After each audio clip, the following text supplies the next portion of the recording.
बनावट जन्म प्रमाणपत्रासंदर्भात आता भाजप नेते किरीट सोमय्या यांनी पुन्हा आता धाव घेतली, ते म्हणजे मुलुंड आणि कुर्ला तहसीलदार या ठिकाणी पाहिलं तर अनेक बनावट जन्म प्रमाणपत्र त्यांच्या हाती लागले आणि ते सर्व दस्तावेज जे ते तहसीलदार कार्यालयामध्ये दिले। मात्र या संदर्भात आता पोलीस कशा प्रकारची कारवाई करणार या संदर्भात आपण त्यांच्याशी बातचीत करणार। सर, दस्तावेज दिले, अनेक डॉक्युमेंट्स दिलेत, का वाटतं येणाऱ्या काळात कारवाई होणार का? एकूण किती जन्म प्रमाणपत्र जे बनवतात आणि कशा प्रकारे हे मिळवतात?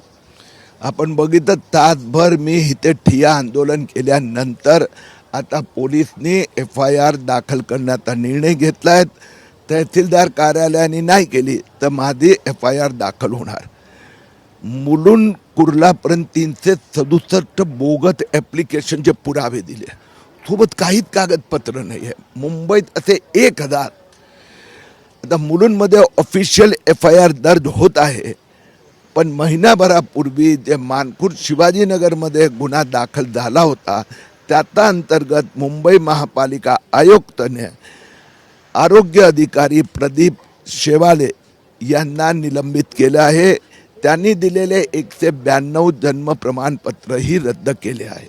मात्र यामध्ये डॉक्टरचा इन्व्हॉल्व असेल, अधिकारी असतील, ह्या संदर्भातली पूर्ण एक चेन आहे का ही पूर्ण प्रमाण? मी कुर्लातले 10 डॉक्टरचे सर्टिफिकेट दिले की डॉक्टरने जन्माच्या वेळी काय उपस्थित नव्हते, पण त्यांनी सर्टिफिकेट दिले आणि महापालिकेने त्यांना NOC दिली। ते एका बाजूला डॉक्टर आहे, काही ठिकाणी खालचे सरकारी अधिकारी आहेत। आता पोलिसांनी FIR केल्यानंतर हळूहळू हे सगळंच बाहेर येणार। 1000 ज्या बोगस लोकांनी बोगस दस्तावेज म्हणजे सोबत आधार कार्ड दिले पण ते दिसतच नाही, रेशन कार्ड दिले पूर्ण काळं काळं काळं आहे। या सगळ्या घोटाळेबाजांवर कारवाई होणार। येणाऱ्या काळात तुम्ही म्हणतात की कारवाई होणार, मात्र ही चेन रॅकेट जे आहे ते कधीपर्यंत मोडता येईल? मला जे दिसलं की मी गेल्या काही महिन्यात महाराष्ट्रात 100 शहरात गेलो, मोडत ऑपरेंडी सगळीकडे सेम आहे। मी मुख्यमंत्री देवेंद्र फडणवीसची चर्चा केली आहे। ह्या निवडणुका स्थानिक स्वराज्य संस्था झाल्यानंतर महाराष्ट्र याच्या मागे कोण आहेत, हे षडयंत्र कुणाचं, याच्यावर SITची स्थापना करू शकते।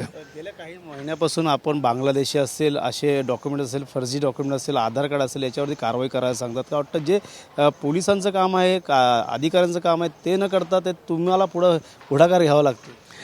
हे दुर्दैव आहेत की तहसीलदार असो, महापालिकेचा अधिकारी असो, काही ठिकाणी पोलीस अधिकारी यांनी आपल्या जबाबदारीचं व्यवस्थित पालन केलं नाही, म्हणून काही ठिकाणी अधिकारी पण अटकेत आहे आणि काही पैशासाठी देशाच्या सुरक्षेची। परंतु मी मानतो देवेंद्र फडणवीसला, त्यांनी मला पूर्ण समर्थन आणि सूट दिल्यामुळे हा महाराष्ट्राचा घोटाळा नाही आहे। फक्त महाराष्ट्राचा आपण उघडकीस आणला, 2,24,000 प्रमाणपत्र रद्द केले, पण परवा उत्तर प्रदेशच्या सहारनपूरमध्ये असाच घोटाळा बाहेर आला, गेल्या आठवड्यात कोलकाताचा बाहेर आला। तर याचा अर्थ बांगलादेशींना भारतीय बनवण्याचा हा कारखाना, हा घोटाळा। नक्कीच यामुळे निवडणूक कोणाचा फायदा होतो नक्की? अशा प्रकारचे बोगस जे डॉक्युमेंट बाहेर पडतात, आधार कार्ड असतात, त्यामुळे फायदा कोणाला होतो नक्की? मी याला निवडणुकीचं नंतर बघणार, परंतु विदेशी घुसखोरांना जन्म प्रमाणपत्राद्वारा भारतीयत्व देणं हे देशाच्या सुरक्षेची खिलवाड आहे, समजोत आहे। तुम्ही अनेक घोटाळे करतात, पाहायला गेलं तर भाजपमध्ये कुठेतरी नाराज आहे का किरीट सोमय्या? असं बोलत आहे कालचं तुमचं ट्विट, आणि त्याच्यानंतर चंद्रकांत बावनकुळेंचं म्हणणं आहे की तुम्हाला कुठल्या पोस्टचीच गरज नाही आहे। मात्र तुम्ही अनेक नेत्यांना कामाला लावले, पोलीस तपास अधिकारी सर्वांना। तुम्हाला पण लावलं का? तुम्ही आज मला मदत करताय, ही गोष्ट खरी आहे। मी भारतीय जनता पक्षाचा महाराष्ट्राचा नेत्यांना देवेंद्र फडणवीसांना स्पष्टपणे सांगितलं आहे की 2019ची घटना मी विसरू शकत नाही। पक्षासाठी मी त्याग बलिदान, ठीक आहे ना, आता मला काही पदाची गरज नाही आहे, मी काम करतोय, म्हणून 144 लोकांच्या समितीत किरीट सोमय्याला सदस्य नेमण्यात हे अमित साटम का टास करतायत?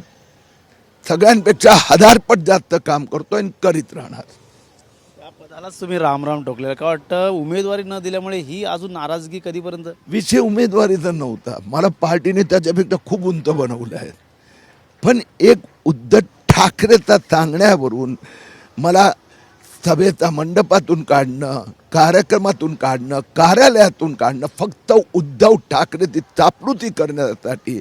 आता त्याला तर धडा शिकवला महाराष्ट्राच्या जनतेने, पण भाजपचा 2 नेत्यांनी हे केलंय, त्यांनी पण स्वतःची क्षमा मागितली पाहिजे. मात्र अनेक कामं करत असताना कुठेतरी दखल येणाऱ्या काळात तरी आता भाजप काय खूप माझा मागे तुम्ही बघतायत, मी कुठे गेलो पूर्णपणे मुख्यमंत्री माझी काळजी घेत असतात, देशाच्या गृहमंत्र्यांनी एवढी सुरक्षा, तर पदपेक्षा पद हे अधिक महत्त्वाचे असतं. लोकसभा झाली, विधानसभा झाली, महत्त्वाची आता निवडणूक आहे ती म्हणजे भाजपची. मुंबई महानगरपालिका असेल, ठाणे महापालिका असेल, इतर महापालिकेकडे सर्वांचं लक्ष लागलं.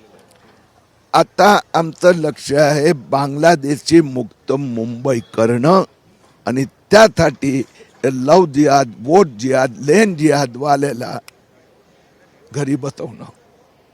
किरीट सोमय्या त्यांनी सांगितलं येणाऱ्या काळात आता जे आहे ते बांगलादेशींना हद्दपार करणं, त्यामुळे येणाऱ्या काळात आता किरीट सोमय्या यांची दखल आता भाजप कशा प्रकारे घेईल हे देखील पाहणं गरजेचं राहणार आहे. कॅमेरा अथर्वसह गणेश सुरा, TV9 मराठी, मुलुंड.